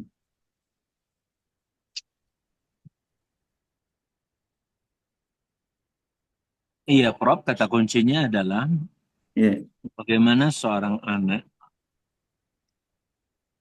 berdakwah kepada orang tuanya. Cara seorang anak berdakwah kepada ayahnya yang sudah jelas tegas dia adalah seorang yang kafir, tapi anaknya tidak pernah berhenti. Sampai diakhiri dengan kalimat keselamatan untukmu wahai ayahanda. Dan aku akan mintakan ampunan kepada Allah. Subhanallah. Itu aja kata prinsip. Allah. Ya. Nah, ini adalah tugas berat ya, tugas berat bagi kita ini sebagai seorang anak, karena semuanya kita ini adalah anak. Nah, tentu mungkin memang kuncinya Pak Kiai di situ tadi bagaimana seorang anak itu sebenarnya dia hubungan timbal balik ya. Jadi Betul. Ya, didikan orang tua inilah nanti yang bisa berdampak kepada anak, dan akhirnya tadi anak bisa memberikan pencerahan kepada orang tuanya ya. Nah, jadi saya kira itu tadi hubungan timbal balik, dan disinilah dibutuhkan pendidikan. Tadi ini saya ikut di salah satu pengajian juga di Jogja. Kita coba perdalam memang pendidikan untuk memperluas. Jadi pendidikan bukan hanya setelah masuk pada pendidikan formal, bukan hanya balita, tetapi pendidikan sebenarnya mulai dari rahim. Nah, ini mungkin yang belum terimplementasi secara simultan dan terintegrasi di bangsa kita. Ya, pendidikan non formal ya, dalam hal ini bagaimana pendidikan bagi usia hamil, bagaimana pranikah. Ya, mungkin Kementerian Agama melakukan itu, tetapi belum terintegrasi ya, belum terintegrasi dan simultan. Betapa banyaknya hasil-hasil penelitian yang kita temukan bahwa atau fakta-fakta yang kita saksikan, ini baru umur 3 tahun sudah menghafal Al-Quran, kemudian ditelusuri apa yang dilakukan orang tuanya, rupanya sudah diperdengarkan di dalam rahim itu Al-Quran. Karena memang secara saintis itu sel itu sudah mendengar. Jadi meskipun belum punya telinga di dalam rahim itu, dia sebenarnya sudah mendengar, dia sudah merekam informasi, merekam energi-energi positif. Nah, disitulah peran orang tua, ya, peran orang tua untuk bagaimana memasukkan energi positif, ya, energi positif yang bisa meresap masuk ke sel, ya, bakal manusia di dalam rahim. Jadi pendidikan 9 bulan 10 hari itu sebenarnya sudah harus dilakukan. Nah, inilah yang perlu ya, yang perlu dimunculkan untuk bagaimana kita men-setting sumber daya manusia secara terintegrasi dan simultan. Kemarin itu saya malah berpikir, saya bilang mestinya yang ada itu mungkin Dirjen Pendidikan non formal, karena ini yang belum diimplementasikan, bagaimana bahwa membentuk manusia itu tidak bisa ditangani secara parsial, nanti masuk di pendidikan formal. Tetapi pendidikan hakikatnya ya mulai dari satu sel itu sudah bisa dimasukkan energi-energi positif untuk menghasilkan nanti menghasilkan sumber daya manusia yang unggul, yang utuh ya. Nah, begitu pula setelah masuk pendidikan formal, tidak bisa hanya ditangani di pendidikan usia dini. Bahkan terkadang memang kurang pas karena mungkin penataan tujuan satuan-satuan pendidikan itu kurang pas berdasarkan perkembangan psikologi dan apa yang dialami oleh Rasulullah. Referensi untuk menata tujuan persatuan pendidikan itu adalah tahapan kehidupan Rasulullah menurut saya. Saya kira itu mudah-mudahan tidak lari ya dari ini ya. Kemudian tadi pertanyaannya Pak Semana, ya, rupanya hidup ini adalah berbanding lurus dengan ujian. Istilahnya Ustaz Adi Hidayah ya, kalau mau hidup pasti dapatkan ujian. Kalau tidak mau dapat ujian jangan hidup. Karena begitulah ketannya hidup. Semuanya kita ada mendapatkan ujian, ada yang diuji apa dengan anak-anaknya, ada yang diuji dengan suami, ada yang diuji dengan istri. Tetapi saya selalu mendapat pencerahan dari guru kita, Ki Haji Nasaruddin Umar. Siapa sebenarnya yang menampilkan kejengkelan-kejengkelan? Siapa di situ? Siapa yang menampilkan kemuliaan? Siapa di situ? Ya?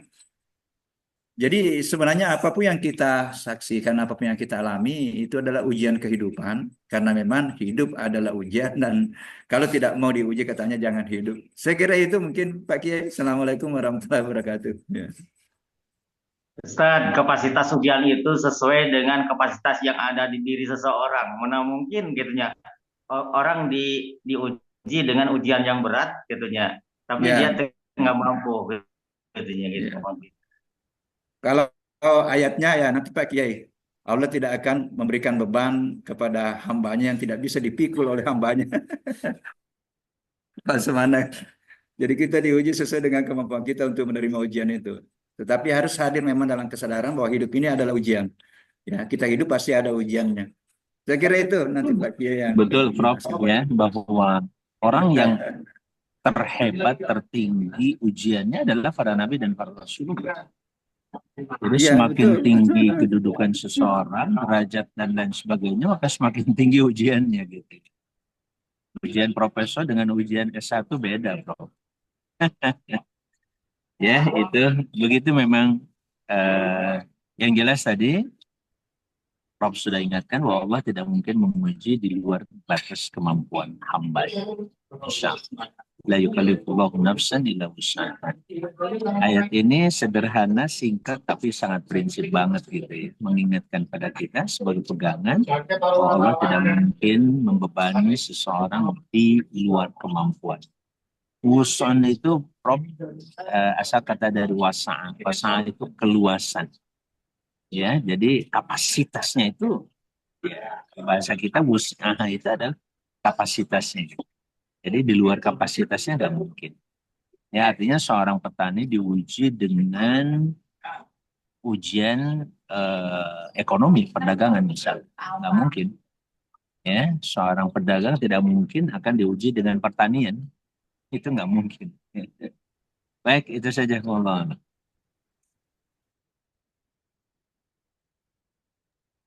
Baik, dipersilahkan masih ada dari Bapak Ibu yang ingin berkomentar atau menguatkan, kami persilahkan. Assalamualaikum warahmatullahi wabarakatuh. Waalaikumsalam warahmatullahi wabarakatuh. Silakan, Sulfan. Afwan Ustadz, izin bertanya terkait dengan kebijakan pemerintah Gubernur Jawa Barat saat ini, yang mana mereka mengirimkan anak-anak nakal itu ke barak militer supaya mereka itu menjadi anak-anak baik. Alasannya diterapkannya kebijakan itu karena emang orang tuanya itu sudah nggak mau ngurusin anak-anak nakal itu lagi lah. Tapi ada beberapa pernyataan yang juga yang memperlemah. Seperti misalnya di salah satu postingan di Instagram, yang mana mereka menyatakan kalau penyebab anak jadi nakal itu bisa jadi kompleks. Seperti misalnya parenting yang buruk, absennya peran ortu, dan efek bullying. Kemudian mereka juga mengasih solusi, seperti misalnya pendekatan psikologis, buat jadi solusi bagi anak-anak nakal ini. Bagaimana menurut Ustadz terkait dengan peraturan pemerintah, kebijakan pemerintah tersebut. Syukran, wassalamualaikum warahmatullahi wabarakatuh. Waalaikumsalam warahmatullahi wabarakatuh. Mangga Prof, ditanggapi Prof.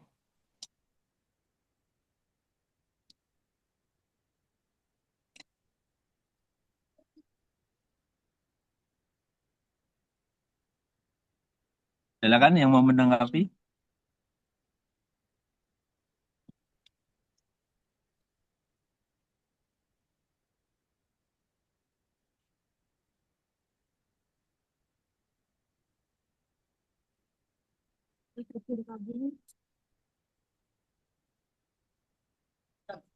Baik, saya sedikit tambahkan.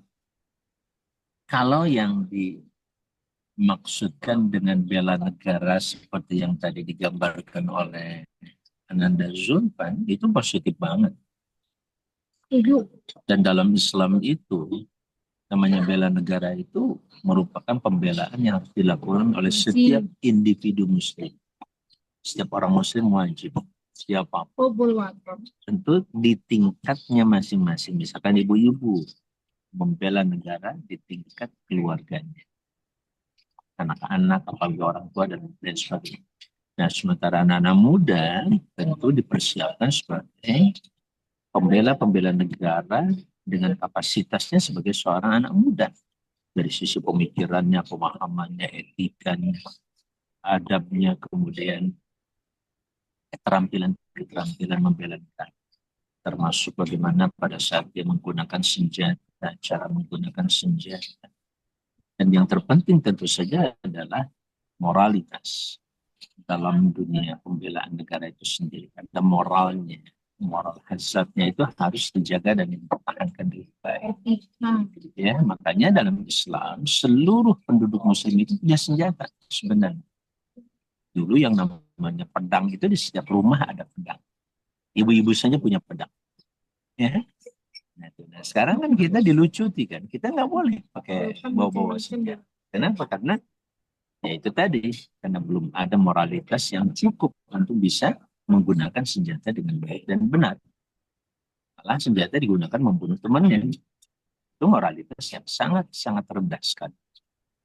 Dalam Islam, bela negara adalah sebuah kewajiban, maka kalau sekarang misalkan ada pemimpin, apakah itu Pak Prabowo atau katakan Pak Deddy Mulyadi, menggiring anak-anak muda untuk belajar membela negara, intinya itu penting. Apalagi kalau tadinya dia anak-anak nakal, anak-anak bandel misalkan, dididik dengan pendidikan militer. Nah itu juga penting, harus dikuatkan dulu moralnya, akhlak. Karena nanti kalau dia malah kuat, hebat, moralnya lemah, akhirnya kekuatan itu untuk melemahkan yang lain. Digunakan untuk sesuatu yang sifatnya tidak positif, malah mengganggu sahabatnya, temannya. Nah itu jauh lebih berbahaya. Maka yang terpenting itu adalah secara psikologis, moralnya dulu diperbaiki, akhlaknya, baru dilatih keterampilan, ya, termasuk dikuatkan fisiknya juga. Nah, semuanya juga sangat membutuhkan itu. Tidak hanya anak-anak, anak-anak baik juga seperti kalian di sini sebenarnya sangat bagus kalau Ustadz kirimkan seorang brimob militer gitu untuk melatih baris berbaris, melatih sampai kepada melatih menggunakan senjata dengan baik dan benar, bisa menembak dan seterusnya. Itu justru lebih positif.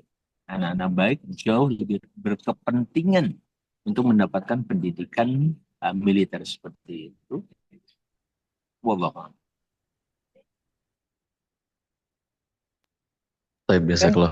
Saya pamit sementara. Assalamualaikum warahmatullahi wabarakatuh. Waalaikumsalam warahmatullahi wabarakatuh. Tapi Bapak Ibu berbahagia, memang lagi viral ya di Jawa Barat, khususnya di media sosial terkait siswa yang dikategorikan nakal, kemudian untuk diikut sertakan di pendidikan di TNI ya. Dan menurut laporan yang sudah di-share di media sosial juga memang cukup positif. Yang awalnya tidak sholat subuh, mereka rajin sholat subuh berjamaah, kemudian pendidikan karakter dan sebagainya. Bahkan di Sukabumi yang terindikasi calon-calon LGBT juga rencananya mau diselenggarakan pendidikan ala militer, bukan Sukabumi Cianjur atau Sukabumi gitu ya. Cukup menarik, salah satu terobosan yang walaupun kontroversi, banyak juga yang menentang hal tersebut karena dikhawatirkan terjadi kekerasan fisik dan sebagainya. Tapi kalau aku lihat salah satu niatan untuk memperbaiki generasi muda cukup baik di pemerintah sekarang, mudah-mudahan bisa positif insya Allah.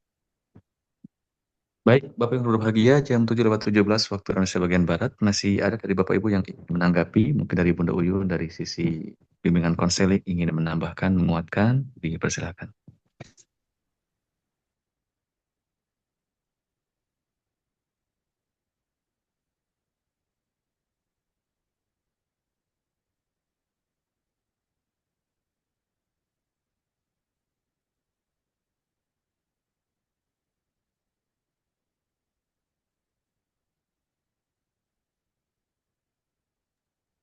Dari Bunda Hasnah mungkin ingin menambahkan, menguatkan, dipersilahkan.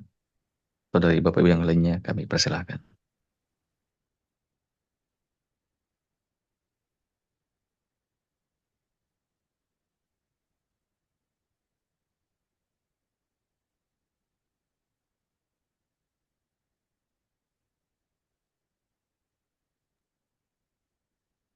Kalau tidak ada, mungkin kita cukupkan insya Allah kajian kita pada kesempatan pagi hari ini jam 7:18 waktu Indonesia bagian Barat. Sebagaimana biasa, sebelum kita akhiri, mari kita baca terlebih dahulu surah Al-Asr bersama-sama. A'udzubillahi minasyaitonirrajim. Bismillahirrahmanirrahim. Wal 'asri innal insana lafi khusr illa alladzina amanu wa 'amilus solihati wa tawassaw bil haqqi wa tawassaw bis sabr. Dan kita baca istighfar 3 kali. Astaghfirullahaladzim, astaghfirullahaladzim, astaghfirullahaladzim. اللهم اقسم لنا من خشيتك ما تحول به بيننا وبين معصيتك ومن طاعتك ما تبلغنا بها جنتك ومن اليقين ما تهون به علينا مصائب الدنيا ومتئنا بأسماعنا وأبصارنا وقوتنا ما أحييتنا واجعله الوارث منا واجعل ثأرنا على من ظلمنا وانصرنا على من عادانا ولا تجعل مصيبتنا في ديننا ولا تجعل الدنيا أكبر همنا ولا مبلغ علمنا ولا تسلط علينا بذنوبنا من لا يخافك ولا يرحمنا اللهم أعز الإسلام والمسلمين وأذل الشرك والمشركين ودمر أعداءك أعداء الدين اللهم انصر إخواننا المجاهدين والمسلمين المستضعفين في فلسطين وخاصة في غزة وفي كل مكان وزمان يا أرحم الراحمين سبحان ربك رب العزة عما يصفون والسلام على المرسلين والحمد لله رب العالمين سبحانك اللهم بحمدك أشهد أن لا إله إلا أنت أستغفرك وأتوب إليك. Jazakumullah asal jaza kepada guru kita, kepada narasumber, kontributor, dan juga hadirin yang telah berkesempatan hadir pada kajian pagi hari ini. Mudah-mudahan senantiasa dalam lindungan Allah Subhanahu wa taala, bertambah keberkahannya, dijaga kesehatannya, dan tentunya mendapatkan ilmu yang bermanfaat. Amin ya rabbal alamin. Naktafi bihadzal qadar wallahul muwaffiq ila aqwamit thariq. Wassalamualaikum warahmatullahi taala wabarakatuh. Waalaikumsalam warahmatullahi wabarakatuh.